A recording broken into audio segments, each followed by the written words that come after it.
আসসালামু আলাইকুম এভরিওয়ান, সকলকে স্বাগতম জানাচ্ছি নতুন একটি ভিডিওতে। আপনাদের সাথে শেয়ার করব টক দইয়ের সহজ একটি রেসিপি। প্রথমে গরুর দুধ নিয়ে নিব, আর এখানে গরুর দুধের সাথে কোনো পানি অ্যাড করা যাবে না। দুধটাকে ভালো করে ফুটিয়ে এর ঘনত্ব বাড়িয়ে ফেলতে হবে। আপনারা যদি মিষ্টি দই বানাতে চান তাহলে এ পর্যায়ে চিনি অ্যাড করে নেবেন। দুধে বলক আসার পর একদম লো ফ্লেমে রেখে কিছুক্ষণ জাল করে নিয়েছি। তারপরে অবশ্যই এটি ঠান্ডা হতে দিবেন, গরম দুধে দই বানাতে যাবেন না। তারপর আমি দই বানানোর পাত্রটা রেডি করে নিচ্ছি। আমি দইয়ের জন্য এই যে বাজার থেকে টক দই কিনে এনেছিলাম, সেখান থেকে একটু নিয়ে দই বসাতে দেব, কারণ দই না হলে দই ভালো করে বসে না।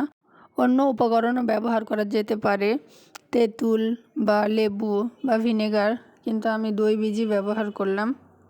তারপরে এই যে আমার দুধটাও যথেষ্ট ঠান্ডা হয়ে গেছে, খুব একটা ঠান্ডা না, কুসুম কুসুম ঠান্ডা। আর তারপরে আমি ওইটা ঢেলে নিলাম, ঢেলে নিয়ে একটু মিক্সড করে দিব, দিয়ে সাথে সাথে ঢেকে ফেলতে হবে। এক্ষেত্রে সময় দেওয়া যাবে না এবং পাত্রতে দুধ একটু গরম ভাব থাকতে হবে, এতে করে দইয়ের একটা পারফেক্ট টেক্সচার পাওয়া যাবে।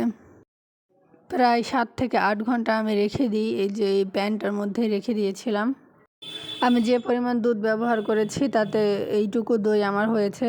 আপনারা যদি পরবর্তীতে আবারও দই বানাতে চান তাহলে এখান থেকেই দই সংরক্ষণ করতে পারেন, না হলে আবারও তখন বাজার থেকে কিনতে হবে।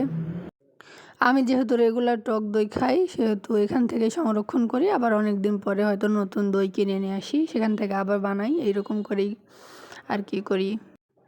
এই যে দইয়ের টেক্সচারটা দেখেন, অনেক সুন্দর, অনেক পারফেক্ট একটা টেক্সচার এসেছে। এর ঘনত্বটাও মোটামুটি ঠিক আছে।